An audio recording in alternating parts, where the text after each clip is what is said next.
Lenguaje y comunicación ahora.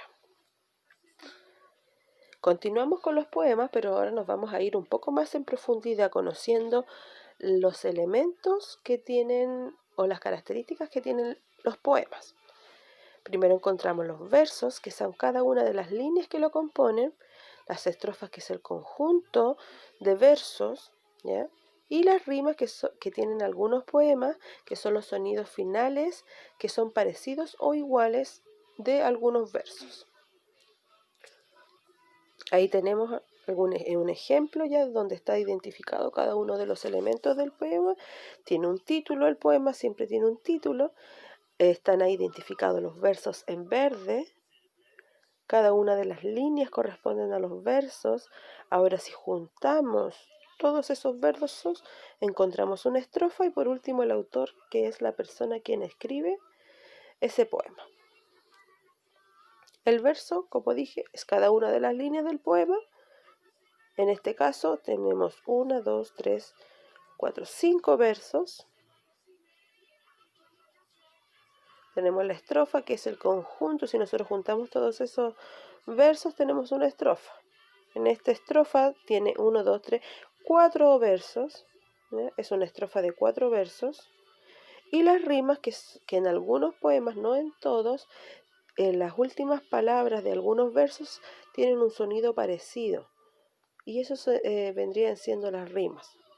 Por ejemplo, aquí blanca y franca, si uno lo escucha, se detiene a escucharlo, se terminan con un sonido parecido, por lo tanto ahí hay una rima. Enero y sincero también tienen una terminación parecida. En la estrofa de igual, de abajo pasa lo mismo. Acá vamos a pensar cuántos versos y estrofas tiene este poema. Primero tenemos que contar, ¿ya? Cada línea, 1, 2, 3, 4, 5, la primera estrofa tiene 6 versos y la segunda estrofa tiene 1, 2, 3, 4, 5 versos. Entonces, ¿cuántos versos tiene? Tiene 6 más 5, tiene 11 versos. ¿Y cuántas estrofas? Tiene 12 estrofas. ¿Podemos identificar algunas rimas? A ver, María Cebolla, una linda pimpolla. Fíjense ahí, cebolla, pimpolla, termina parecido, ahí hay una rima. Tan blanca y redonda, hoy se emperifolla, porque va a la ronda. Redonda, ronda. También terminan de manera parecida, así que ahí hay otra rima. ¿Ven? No es muy difícil identificarlo. Ya vimos los elementos, ahora vamos a ir a otra parte de los poemas, que son las figuras literarias. Miremos aquí la imagen, eres como un sol, o sea que el Señor está comparando y diciendo que la mujer se parece a un sol. Los ojos son como dos luceros, también se compara los ojos con dos luceros. Las rosas, lloran las rosas. Acá, como dije recién, lloran las rosas porque no estás aquí. Pensemos, ¿las rosas podrán llorar? Solo quédense con ese pensamiento. Ahora sí vamos a las figuras literarias. Estas figuras buscan dar una mayor expresividad al lenguaje y embellecer el poema. Algunas de ellas, hay muchas más, pero las primeras que vamos a ver son la comparación, la personificación y la hipérbole. La comparación consiste en comparar, como dice la palabra, dos elementos.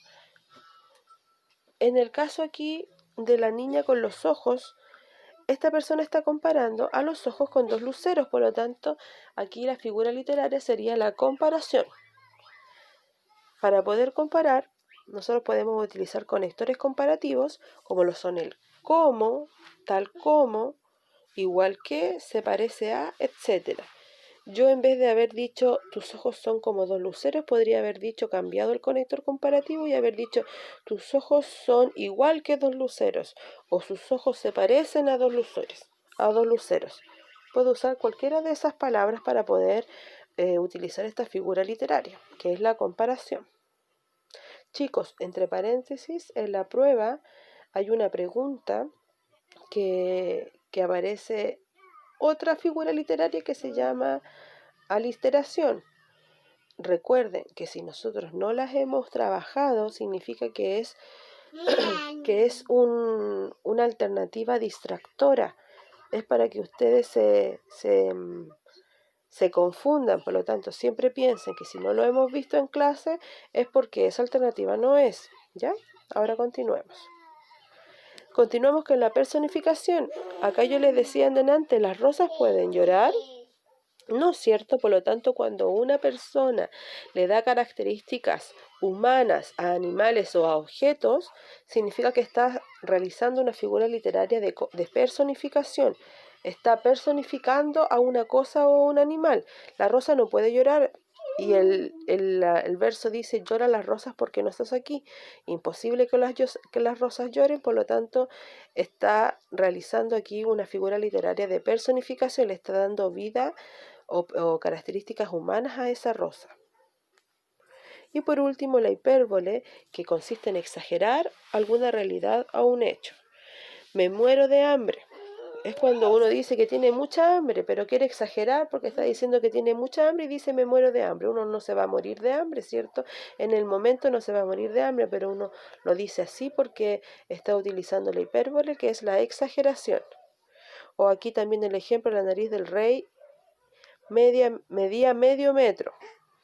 Un medio metro es cuando uno dice que tiene la nariz muy grande, pero nunca va a medir medio metro. Está exagerando, ahí hay una hipérbole. Vamos a ejercitar.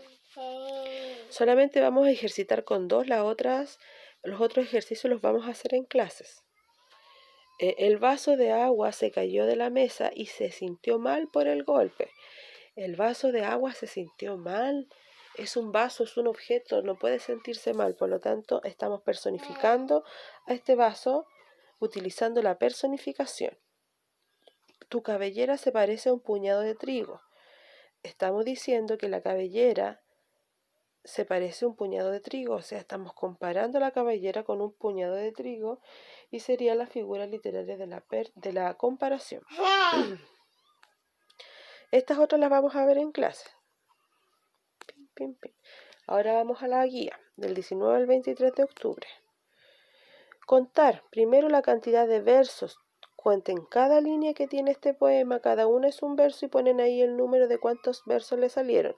Luego, al juntar cierta cantidad de versos, juntamos estrofas. Generalmente uno lo nota porque hay un espacio entre una estrofa y otra. Contar cuánta cantidad de estrofas hay. Y observar cada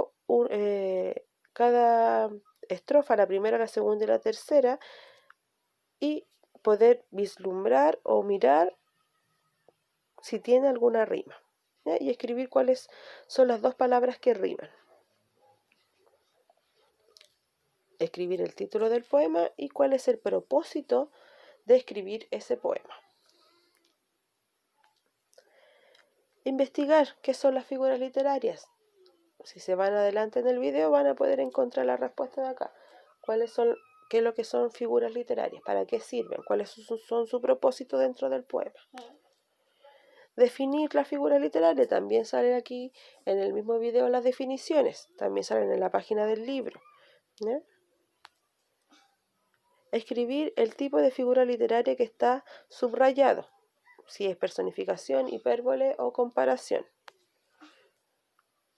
Y en esta parte escribir qué significa la siguiente figura literaria. La luna está llorando.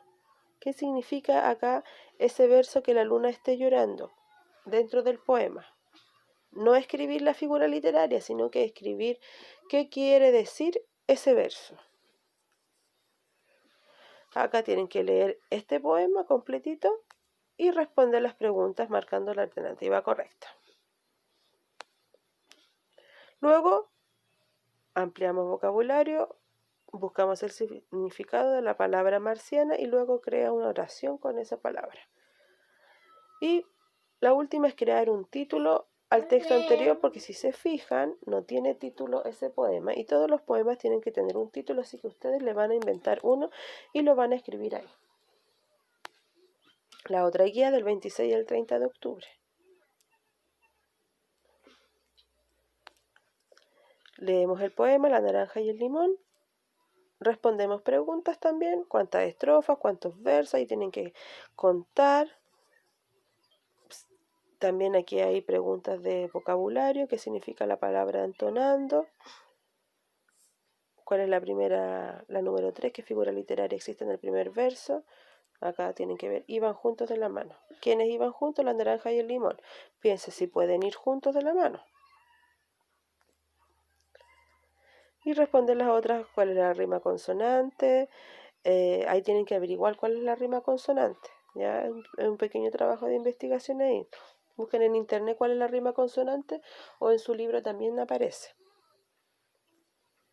La número 2, escribir debajo de cada una de las estrofas cuáles son las figuras literarias que corresponden a cada una de esas estrofas. Si quizás en algunas hay más de una figura literaria, pueden haber dos, en algunas puede haber personificación y comparación a la vez, las escriben las dos, por eso dejé más espacio. Investiga tipos de poemas. Hay, por lo menos, tienen que investigar 3 tipos de poemas, ¿ya? Les doy algunos ejemplos, por ejemplo, el caligrama. Ahí hay un ejemplo. Las odas también. Busquen ahí en internet tipos de poemas, escriben el nombre y la descripción y un ejemplo, escriben un ejemplo de ese poema. Y eso sería todo, chiquillos. Que les vaya bien, chaito, chaito.